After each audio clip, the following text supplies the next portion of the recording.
On November 24, 1865, the 29th and 30th Connecticut Colored Regiments returned home to Hartford.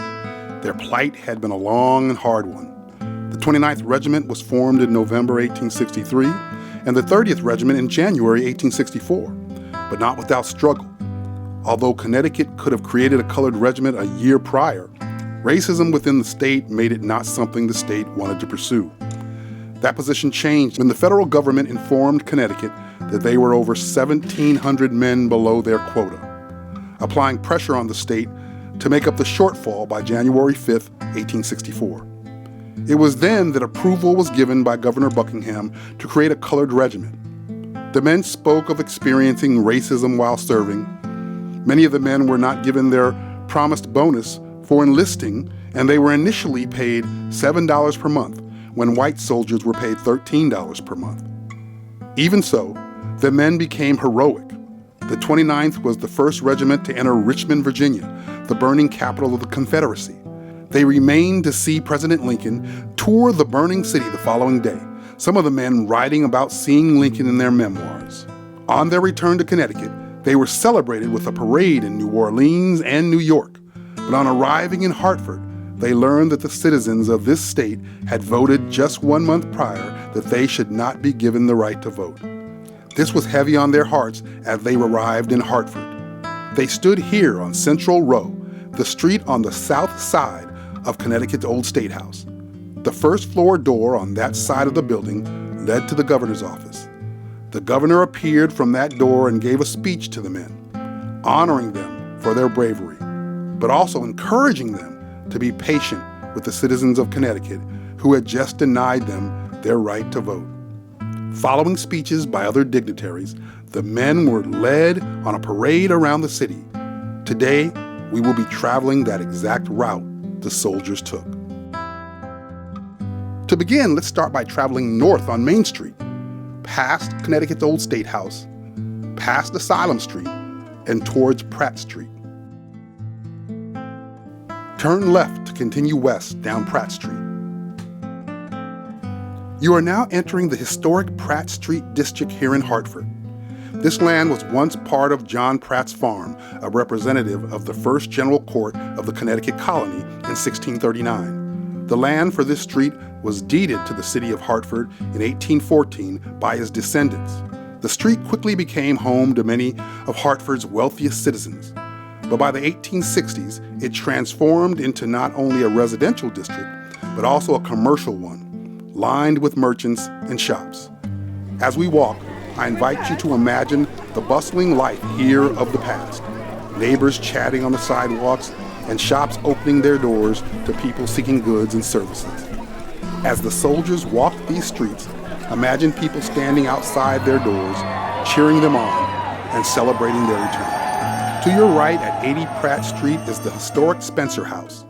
Built around 1830, this is the only remaining home from Pratt Street's residential period, a building the soldiers would have witnessed as they walked by.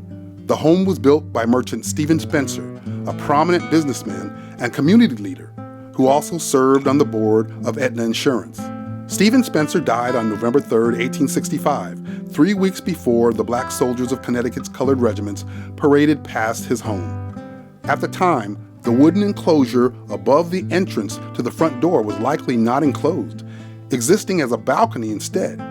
I'd like you to imagine people standing on that balcony, watching the men as they passed by. Make a right to head north on Trumbull Street.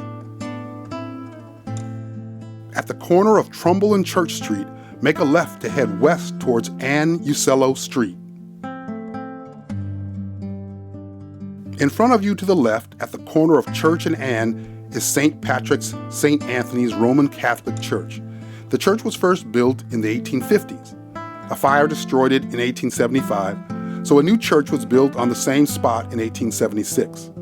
In 1956, a fire gutted the interior, causing it to be rebuilt again, but this time retaining the original exterior of the building. While not the same building, the black men of Connecticut's colored regiments would have seen the original church on that very spot. In 1984, the building was added to the National Registry of Historic Places. Turn right on Ann Uccello Street.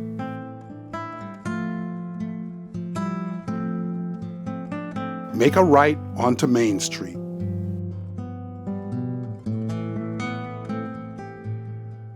You are approaching Talcott Street.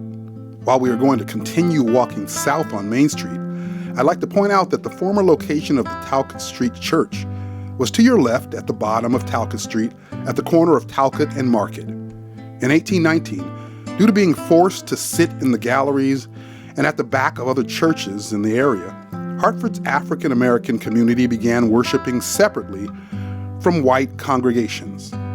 They started by holding services in the First Church of Christ conference room, now Center Church, making it Connecticut's first black congregational church and the third oldest in the nation. By 1820, the congregation moved to a building on State Street and established itself as the African American Religious Society of Hartford, committed to welcoming all without assigning seating. In 1826, they bought land at Talcott and Market Street, building a stone and brick church that became a vital center for worship, abolitionist activity, and social justice. In 1833, Reverend Hosea Easton became the first pastor of the Talcott Street Church and established the first school for black youth at a time when few places in Hartford offered such opportunities. The famed orator and fugitive slave Reverend Dr. James W.C. Pennington also served as pastor. For a 3-day period starting June 8, 1835, white crowds harassed and beat African Americans in the area and destroyed a number of black dwellings. One of the causes being an organized effort for allowing black men to vote, led by James Mars, a Talcott Street Church deacon and former enslaved man. This is relevant because as the soldiers walked this area, the state still denying them the right to vote 30 years later was likely heavy on their minds. You can almost hear the people of Talcott Street Church, represented in large numbers, standing here cheering the soldiers on as they walk. Continue walking south on Main Street. In front of you to the right is the location of the first Episcopal congregation in Connecticut, Christ Church. The first church building was completed in 1801, torn down to build a new building in 1829. The building you see in front of you is exactly what the men of the 29th Regiment would have seen as they walked this route. Although I imagine it would not have been seen as a place where they were considered equal nor welcome. At the time, there was generally a lack of acceptance of black people in Episcopalian congregations, which led black people to seek other places to worship. That said, it stands as a sight which would have caught the eye of the men as they marched. Continue walking south on Main Street. To your right, you'll see the entrance to the ancient burying ground, next to Center Church. This was Hartford's first cemetery. Its earliest surviving gravestone dates back to 1648. The site was originally much larger, but development encroached on much of the graves, which includes the building of First Church of Christ in 1807. An estimated 300 black people are buried here, including 5 black governors, which was an elected role in the black community, generally an enslaved person who served as a community representative and mediator during disputes. Right next to the ancient burying ground is First Church of Christ, also known as Center Church. This is the oldest church congregation in Hartford, founded in 1636 by Thomas Hooker. In 1819, black parishioners began worshiping in a conference room within the church, and in 1820 established Talcott Street Congregational Church, the first African-American congregational church in Hartford, and the third African-American church in the United States. In 1843, the minister of Center Church, Reverend Dr. Joel Hawes, welcomed Frederick Douglass, who spoke from the front porch of the church, delivering his first anti-slavery speech in Hartford. Given the historic support for the plight of black people, I imagine there were many souls here at the church cheering on the men of the 29th and 30th Regiments. Continue walking south on Main Street. Directly to your left is the Wadsworth Atheneum, America's first public art museum housing over 50,000 contemporary works of art. Completed in 1844, the site is comprised of 5 buildings, but only the main building at the corner would have existed in 1865 as the men walked past. I imagine they looked upon the Gothic Revival stone structure of the building with awe. Try to imagine what it must have been like for them, hearing the cheers of citizens while gazing upon the impressive architecture. Continue walking south on Main Street. To your left, the yellow and green home is the Butler McCook House and Garden. Built in 1782, it's one of the oldest surviving buildings in Hartford. For over 189 years, this was home to 4 generations of the Butler and McCook families, surviving the American Revolution and the Civil War, still standing today.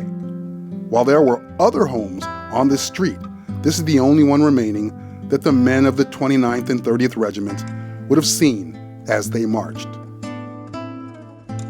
Continue south on Main Street towards Buckingham Street. As you approach the corner of Main and Buckingham Street, pause here. We will ultimately turn right onto Buckingham Street, but before we do so, this corner represents a central location in the original establishment of Hartford, appearing on maps as early as 1640. A block east is the location of the Charter Oak, a large white oak tree used in 1687 to hide the colony's charter, hidden in the trunk during a dispute with the English to prevent it from being obtained by royal authorities. The Charter Oak fell during a storm in 1856, so it would not have been there when the soldiers arrived at this spot. A large monument sits there today, marking its former location. Directly next to you, to your right, is Buckingham Square Park. A meeting house once stood here. In 1670, a group of 31 members from Center Church met here to discuss separating from the church due to differences. In 1673, their church was built further south, known then as Second Church of Christ. You can see their current building directly across the street, built in 1827 and known today as South Congregational Church. This building would have existed exactly as it appears today when the men of the 29th and 30th Regiment approached this corner. They would have seen exactly what you see. Turn right onto Buckingham Street and continue west towards Washington Street. As a side note, Buckingham Street was named not after Governor William Buckingham, but after Joseph Buckingham, treasurer of the early Connecticut colony and son of the second pastor of Second Church of Christ. As you approach the corner of Buckingham and Washington Street, you'll see Columbus Green across Washington Street directly in front of you. In 1926, a statue of Christopher Columbus was placed on the empty pedestal you see in the center of the green, a gift from the local Italian community. The statue was removed in 2020. As a potential solution to repurpose the pedestal, the Alex Brienne Corporation has initiated a proposal with the city of Hartford to place plaques on the pedestal in honor of the 29th and 30th Connecticut Colored Regiments. This would not only be the first monument in the state of Connecticut to include all known members of the 29th and 30th Regiments, it would exist along the route they walked on November 24th, 1865. We hope to gain approval. Stay tuned. Turn left onto Washington Street, heading south towards Park Street. As we approach the corner of Washington and Park, we are in the general area of the Park Street Camp, a military encampment where the men of the 29th and 30th Regiment ended their parade and were mustered out of duty the following day. The exact location of the encampment has been lost to time, but we know it was on Park Street near this corner. We will now head back to Connecticut's Old State House. Turn left on Park Street, heading east towards Main Street. Turn left on Main Street, heading north to proceed back to Connecticut's Old State House.